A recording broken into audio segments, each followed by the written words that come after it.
Good morning. Good morning. Let's open with a prayer. Oh, dear Heavenly Father, oh, praise you, Father, and thank you so much for your word and for this study in Exodus. You continue to help us to understand your word and help us to glean the information that's pertinent to our understanding of our own lives and how it fits in well with the things to come. And we look forward to your helping us to understand your word. In Jesus' precious name I pray. Amen.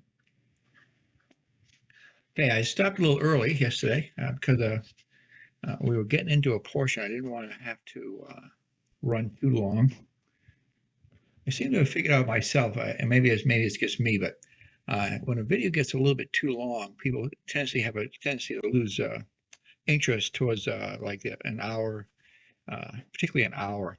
I think is a bit long. I remember a study once that when I was learning in the military about teaching, that there was things that were kind of mentioned to try to break up your lesson so that you didn't lose the student and something that would have to go over it again because of making lectures too long. So that's why I think that if you go to even an hour, it can be a little bit tedious to take that much information in. So if I'm wrong on that, I wouldn't mind a little input on it. Maybe it's just me. But so let's continue in Exodus 4, starting in verse 8 to verse 26. And I think we'll finish this today because yesterday I had added in that additional stuff about the Gulf of Aqaba and the actual site. And actually today I just got a couple of pictures I'll show you on that same subject, only because we're still in Midian, and they actually found a city they believe is the city that Moses was at, where he met his wife and worked for.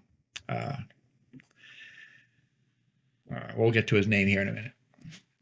So let's get some verses going.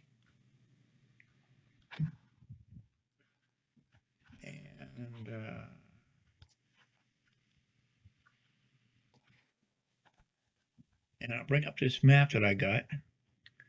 That little red dot there is a city that they found a village.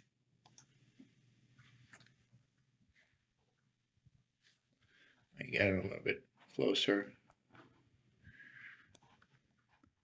That's Midian. We're going to mention that today. It's in the Bible. And this is the mountain over here that I believe is the mountain that Mount Sinai. It's named now because it's in Saudi Arabia, is Jebel al-Lawaz. This is an actual current map of Saudi Arabia. And just for the heck of it, I'll just show it to you now. That picture of the not in there.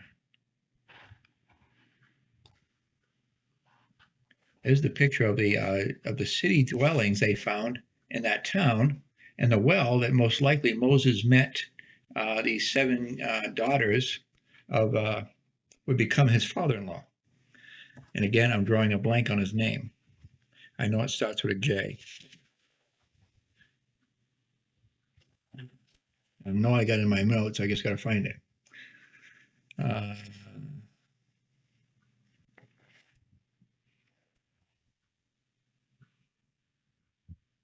Well, we're going to see it in the verses here in a minute, rather than me wasting a bunch of time trying to find it.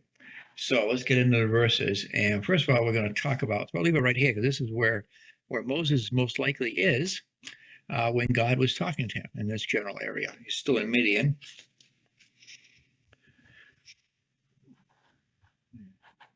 And it shall come to pass, if they will not believe thee, neither they hearken to thy voice of thy first sign, and they will believe the voice of the latter sign. When we left off, God was talking to Moses, had given him his instructions about going to Egypt and about freeing his people.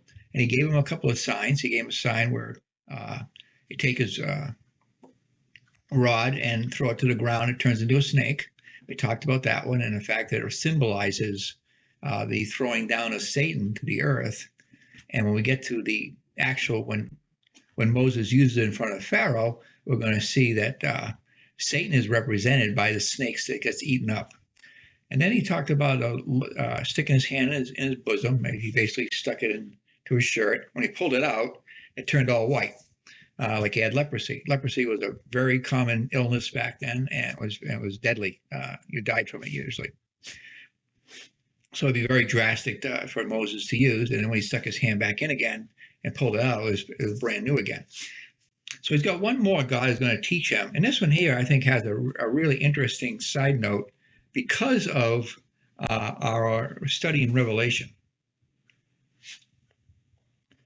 So here, so it shall come to pass, when you not believe the other, then he'll believe what's coming. Verse 9. And it shall come to pass that thou wilt not believe also these two signs, neither hearken unto thy voice. And thou shalt take of the water of the river, and pour it upon the dry land. And the water which thou takest out of the river shall become blood upon the dry land. So here the water to blood will become a signature sign Moses uses here as a symbol of what Pharaoh did unto the Hebrews.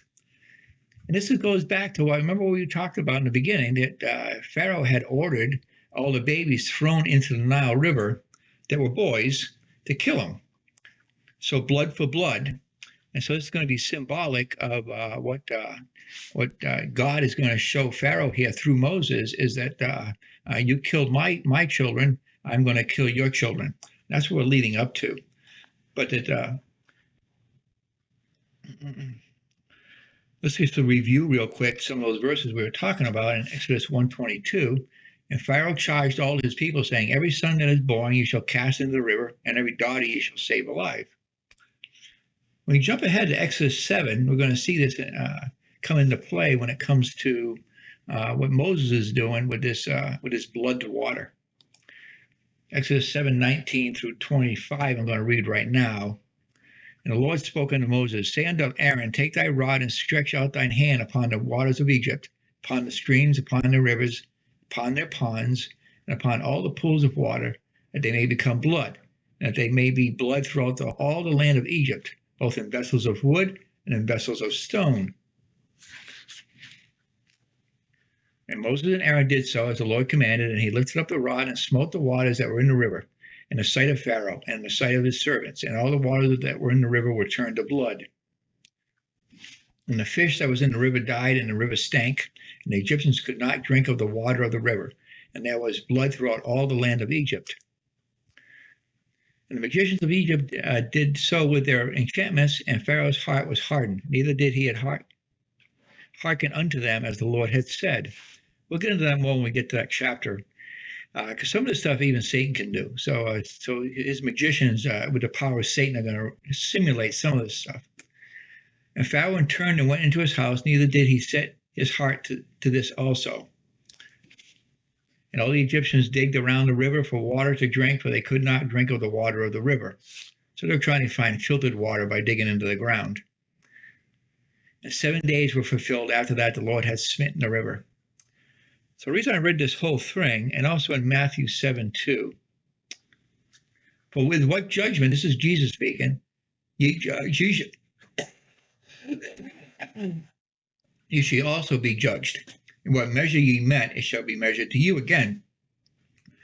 So that basically, because Pharaoh was using a similar technique to kill the Hebrew children, God here is representing that by turning the water into blood. And I think this actually goes into the future, because you're going to see this same thing happen during the tribulation. I just point to a few verses on that in Revelation. It's one of the signature powers we're going to see of one of the two witnesses. In Revelation 8:8, and the second angel sounded, as it were, a great mountain burning with fire was cast into the sea, and a third part of the sea became blood. Then jump into 11:6. This is where the two witnesses, these have power to shut heaven that it rain not in the days of their prophecy, and they have power over waters to turn them to blood, and to smite the earth with all plagues as often as they will. And one more, jump into Revelation 16:3 and 4. And the second angel poured out his vial upon the sea, and it became as blood of the dead man, and every living soul died in the sea. And the third angel poured out his vial upon the rivers and fountains of waters, and they became blood. So I'm getting at here.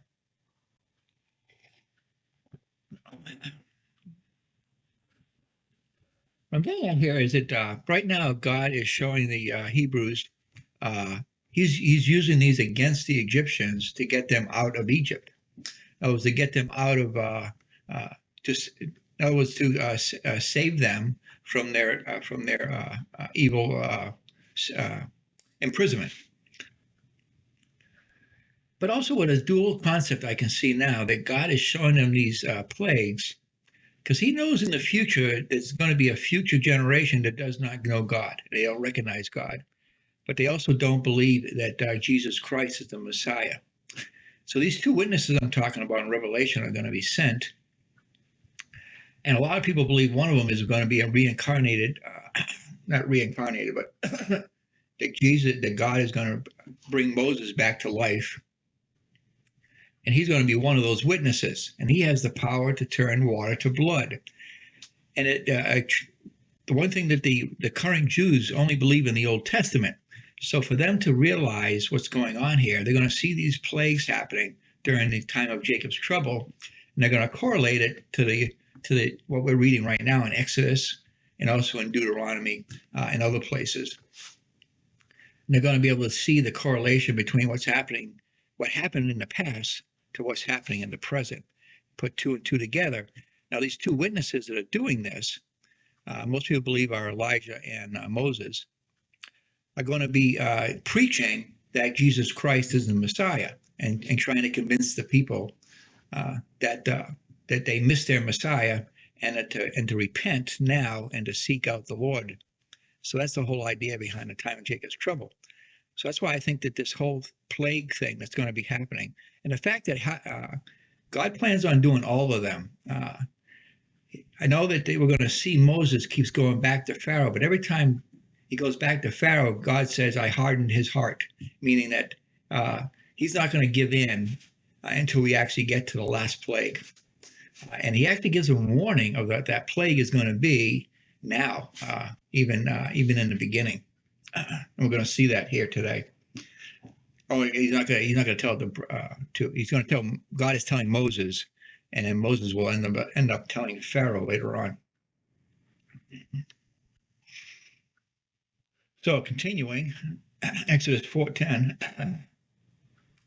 And Moses said unto the Lord, O my Lord, I am not eloquent. So here comes the excuses. Next excuse. I am not eloquent, neither herefore, nor since thou hast spoken unto thy servant. I am slow of speech and of slow tongue. Some people take that verse and they believe that maybe in the beginning that Moses had a stuttering problem, that his ability to speak publicly was not that good. Verse 11, and the Lord said unto him, Who hath made man's mouth? Or who maketh the dumb or deaf, or the seeing or the blind? Have not I the Lord? Now therefore go, and I will be with thy mouth, and teach thou what thou shalt say. So this is God speaking. And I actually believe it's a pre-incarnated Jesus Christ who's speaking here. There's a still call coming out of that burning bush. And he said, O my Lord, send, I pray thee, by the hand of him whom thou wilt send. So he's basically saying here, send someone else. I really don't think I'm up to this challenge. And now God's going to get a little upset with him. But first, now Moses is trying to find ways of get out of doing it. There are legends that Moses may have had a stuttering problem. But again, with God, all things are possible. Actually, Paul felt the same way. And with God's help, his message was powerful, and he became one of the most powerful evangelists of all time. But Paul even mentions this back in 1 Corinthians 2, 1 through 4. And I, brethren, when I came to you, could not with excellency of speech or of wisdom declare unto you the testimony of God. For I determined not to know anything among you save Jesus Christ and him crucified. And I was with you in weakness and in fear and in much trembling. And my speech and my preaching was not with enticing words of man's wisdom, but in demonstration of the Spirit and of power. And jumping over to 2 Corinthians 10:10.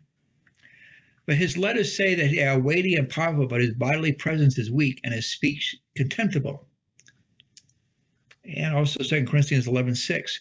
But though I be rude in speech, yet not in knowledge, but we have been thoroughly made manifest among you in all things.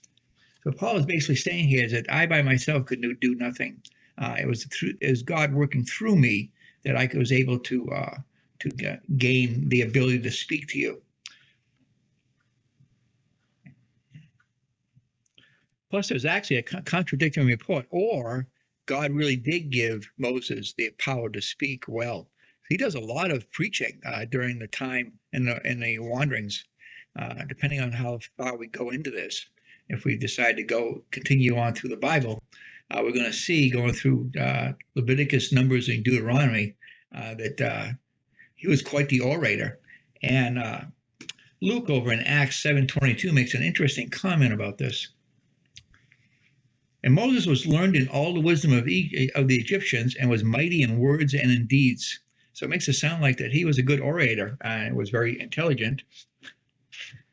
So either he became that way through God's help, or he was, or he was just nervous and just wanted to try to find an excuse not to have to go through it. Was not looking forward to it. But I can't help but think about my own situation because I was the kid that never. I remember in high school, I had trouble talking publicly at all, and that I always got nervous. And even if you've been around me, even at church for the longest time, when I would try to pray in church, I would be all fumbly and nervous whenever I got in front of people. And so maybe it's the fact I do it this way that I don't feel as nervous someday when I actually stand in front of people. But I've actually given some classes in the military. So I think that over time I've gotten better at trying to teach. But particularly if it's something I'm well versed in, I seem to get less nervous. So I think maybe that's a little bit about what Moses went through, is that through time God actually trained him to be better at what he called him to do. And I truly believe that on anybody. If God called you to it, he will get you through it. So continuing on here in verse 14, and the anger of the Lord was kindled against Moses, and he said, Is not Aaron the Levite thy brother? I know that he can speak well, and also, behold, he cometh forth to meet thee. And when he seeth thee, he will be glad in his heart. So somehow God had somehow put it in his brother's idea. I realize his brother is in Egypt right now, but he's heading this way towards Midian. I guess God had whispered in his ear, because here God is telling him that his brother is going to be heading his way. And we're going to find out here in the next few verses, he's going to meet up with him pretty soon. So basically, God's going to give the job of talking to Aaron, and then Moses is just going to be there kind of like as the silent partner. Continuing here, verse 15. And thou shalt speak unto him and put words in his mouth, and I will be with thy mouth and with his mouth, and will teach you what you shall do. So God's promising here to help him learn how to be a better orator. And he shall be thy spokesman unto the people, and he shall be to thee instead of a mouth, and thou shalt be to him instead of a God. I think that basically God was saying there is that every time God wanted to give instructions to the people, God would always go through Moses. So that all the instructions would go through Moses, and Moses would basically give them to Aaron to speak to the people. So he found a way around it. But that's why a lot of people believe that he had a pretty severe stuttering problem and couldn't put together sentences really well. But I think that changed over time. So God knew better, but gave Moses some help with his brother Aaron, and who just happened to be in Midian looking for him. What a coincidence. I don't believe so. The Jewish people say that there's no such thing as a coincidence, that all things are ordained by God.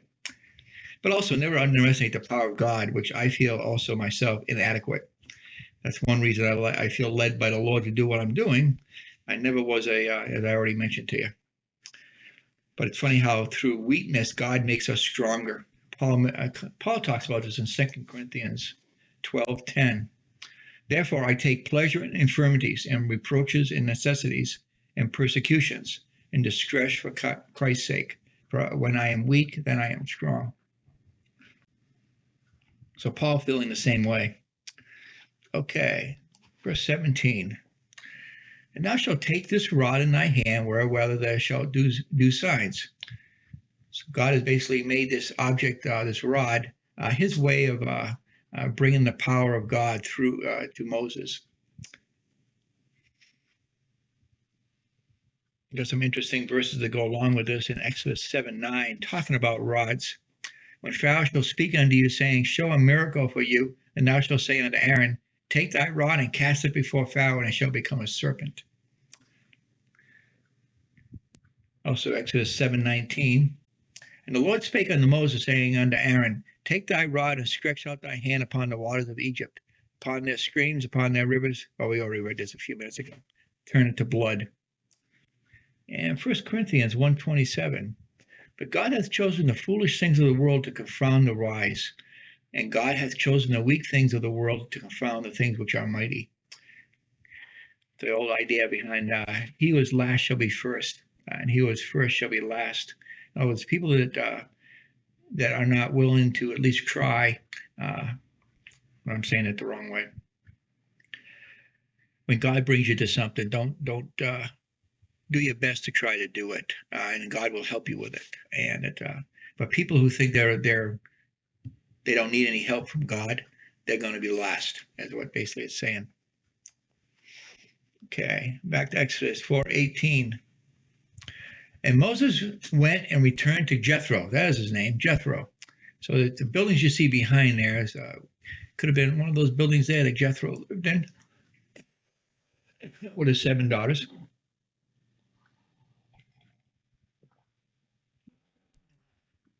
And again, this particular place is right here. We're in Midian. And just further proof, I love when they find archaeology to prove the Bible. It just confirms the Bible. I know the Bible's all true, but I just think it's great when we can find archaeology to sustain it. Of course, this is Mount Ararat. This is the Mount Sinai that I believe that Moses received the information from. For actually, Moses is right this minute while we're talking here in Exodus. He's in front of the burning bush. And if you look real closely, you can almost see that there's a little dark spot on top where the green marker is. But that would be those pictures I was showing you the other day. If we could look at them again. If anybody's new that here, that's the top of the mountain where it's black. And that's the mountain from a distance. That would be looking like we're standing over here somewhere. Oh,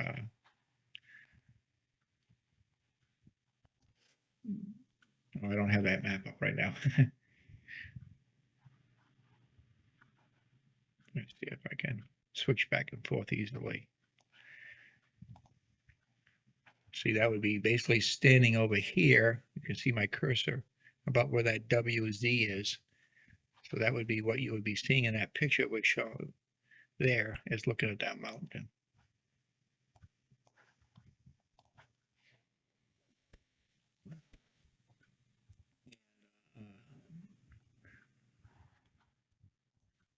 And here's a little bit more close up. You see how dark that top is.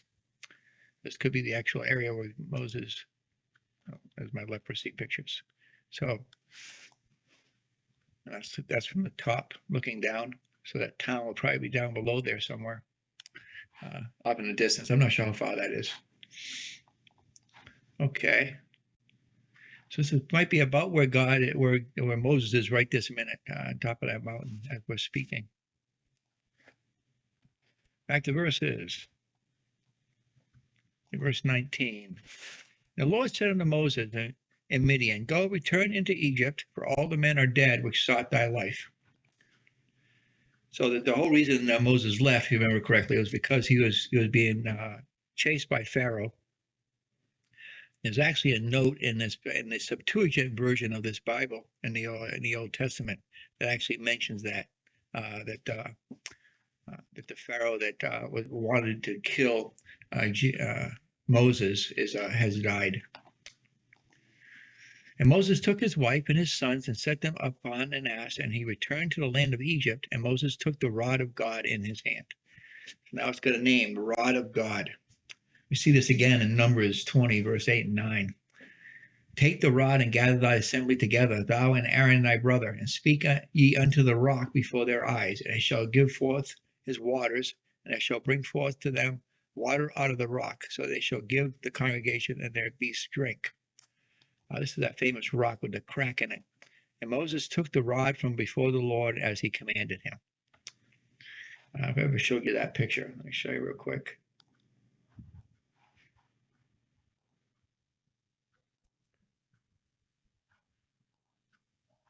There it is there.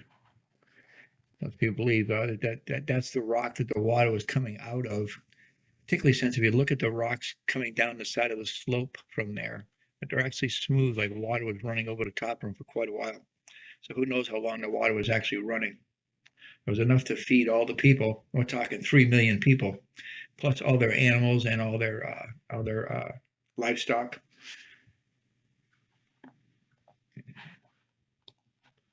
Okay, back to Exodus 21. And the Lord said unto Moses, when thou goest to return into Egypt, see that thou do all these wonders before Pharaoh, which I have put in thine hand. But I will harden his heart, that he shall not let the people go. See here, God's going to fulfill his plan no matter what Pharaoh does. He's going to make it so Pharaoh is not going to give in until the very last plague. He's even going to give a warning right now of what that plague is going to be. Verse 22. And thou shalt say unto Pharaoh, thus saith the Lord, Israel is my son, even my firstborn. So here God is basically saying that the people that you are oppressing, I consider to be my firstborn as my children, and you're oppressing them. So if you don't listen to me, then this is the consequences. In verse 23, and I say unto thee, let my son go, that he may serve me. And if thou refuse to let him go, behold, I will slay thy son, even thy firstborn. So here the warning is going to be given to Pharaoh even before all the other plagues. Verse 24. Now, this is a very strange, something I just want to mention about that last verse, something we need to remember, even when they are not at the moment being faithful to God. This is important too. It doesn't change the fact that they are still his people. And being anti-Semitic in any way, shape, or form is not a good idea. I'm not saying you can't defend yourself. If you're being attacked by somebody, even if they're Jewish, you don't just give in to whatever they say to do, particularly if it's against God, because a lot of them don't even believe in God. But that realize that once you cross that line of being anti-Semitic, that God is going to be against you. And I worry sometimes about some of these people that are trying to do things to hurt or do things against what God has in plan for Israel. It's going to come back to haunt them. I'm pretty sure God has a special place picked out in hell for those who participate in the Holocaust, particularly, and primary among them is Hitler. He may have repented, but highly doubt it. We don't know he committed suicide. We don't know what if he made up with God beforehand. That would be a real shocker to see him in heaven. But some of his henchmen that were doing his dirty deeds to the Hebrews, the Jewish nation, in the Holocaust, they were ruthless in their dealings with him. I mean, torture would be a mild statement. Pretty sad state. So I can't imagine that God is very happy with a lot of them. Okay, back to that verse 24. This is a strange verse, but it reveals the third real objection of Moses. He had neglected to circumcise his son. Let's read through this section. It came to pass by the way to the end that the Lord met him and sought to kill him. Now, all of a sudden, the Lord wants to kill Moses. He just gave him this job to do. That's why it's such a strange verse. But it's about circumcision. And circumcision was instituted way before the law was. It was actually instituted back in Genesis 17:14. So let me just look at that real quick. And the uncircumcised man child whose flesh of his foreskin is not circumcised, that soul shall be cut off from his people. He hath broken my covenant. Again, this is directed at the Jewish nation. It has a lot to do with about without the shedding of blood. This is what I believe. Without the shedding of blood, there's no remission for sin. And it's symbolic that by the shedding of blood, we're recognizing the promise of God that made to Abraham. It's a requirement for a Jewish man. I wouldn't say it's a requirement for anyone else, but that a lot of people used to do it in my generation, more because of cleanliness, I think, not because of a religious belief. But here we see that God is so upset with him not circumcising his son that he's actually going to kill him for it. And his wife actually has to step in. So back to verse 25. Then Sapphira, that's his wife, took a sharp stone and cut off the foreskin of her son and cast it at his feet and said, surely a bloody husband art thou to me.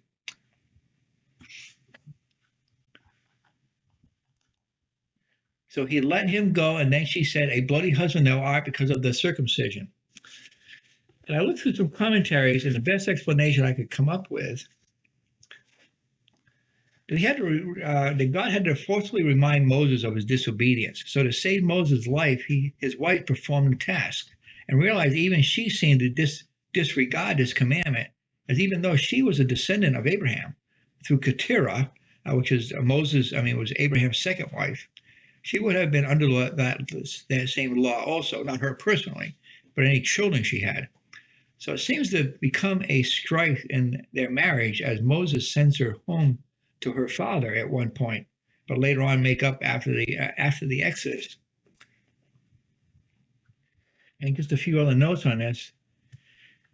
That I read it that J. Vernon McGee had commented about, and I just kind of paraphrased it. He had a couple of long paragraphs about it. But also his wife did obey and perform the task which she had thought a foolish ritual. So what they're basically saying is that way back when their son was born, what most people figure is that she was against the circumcision, and Moses went along with it rather than have strife in his family. Being a fairly new, like I said, he was definitely circumcised because he was 3 months old when he was put in the basket. And he would do it on the 8th day. So he was definitely circumcised, but he ignored the law, or maybe even at first before he got to Midian, while he was in Egypt. He probably didn't really know about the law, being he was being raised by the Egyptians, and I'm not sure how they feel about it either way. But it's only been through the years. It's only been a requirement by that I've ever heard of the Jewish nation. And it's very symbolic to the idea that there's no forgiveness of sins without the shedding of blood. Well, Jesus Christ died on the cross, and he shed our blood. But here God is making it a point that he's expecting Moses to go into Egypt and to stand up for his people when he can't even stand up and do what's right when it comes to his own children and his own family. And so that's why God is making him making a point here that he needs to follow through and do all the Jewish laws before he even gets to Egypt. So that's what this situation is about. The funny thing is that if you see there in verse 26, so he let him go. This was after the circumcision. So when this happened at the end, God actually pinned him to the floor or something, held him back, and was going to kill him. And I can imagine is that God said, because you didn't circumcise your son, I'm going to kill you. And this is where his wife stood in and had to do the task. I'm thinking to myself that was it her originally that was partially the problem? But you can see by her reaction and what she said to Moses that she was really despised this ritual. This was her baby, her children, and she didn't want to hurt them in any way. I can imagine at this point the children are a lot older. A young baby probably wouldn't even remember it. But his wife did obey and perform the task which she had thought a foolish ritual, but at this point realized how serious it was. She still was not happy with her husband, though. And in verse 26 there, it seems to indicate she had to do it because somehow Moses was held against his will. God would not let the mission proceed until it was done. Or God was also letting his wife know she had to also be obedient to God as Moses was going to be. Good reason why being unequally yoked with an unbeliever in a marriage will be a real problem. I've even seen it between people of different faiths. If one wife has a different faith-based system than the husband, it can cause a lot of strife, particularly through like between like Catholics and Protestants would be one I would think of. But even in some denominational differences between like Methodists and Baptists and so on. So that's all I was doing. This is all I was going to look at today, and I'm going to stop there. And they're on their journey to Egypt, but we're going to continue towards Egypt tomorrow, and we'll finish up this chapter, going to the next one. And I guess I mentioned too that keep in mind that sometimes I haven't done it a lot, but sometimes I'm going to be actually go over between two different chapters in a period of time, because the stories don't always line up with the chapter divisions. Chapter divisions were a man's invention. They were never ordained by God per se. And so that they sometimes stop in weird places that don't seem logical. Here's one of them where we're going to end chapter 4, but really the next section starts in the next verse 27, but it continues into chapter 5. And another one I can think of is Matthew 23 and 24. The last couple of verses of chapter 23 really belong in chapter 24. So just a couple of examples. So don't hold any kind of thing that is God ordained that the chapter divisions are there. That was actually done in two phases. First, it was just chapter divisions, and then somebody came along and numbered all the sentences into verses. Okay. Just so easier way for us to find things in the Bible. There's nothing anti-God about it that I've ever heard. Let's end with a prayer. Oh, dear Heavenly Father, thank you so much for this time we get to spending your word. And thank you so much for the explanation as to some of the, when you give your marching orders, you expect people to listen and to that we can do our best to know that you will always give us the tools we need to perform whatever you ask us to do. We give you praise and thanks so much, Lord. In Jesus' name I pray. Amen. Okay. You guys have a good day, and we will talk again tomorrow.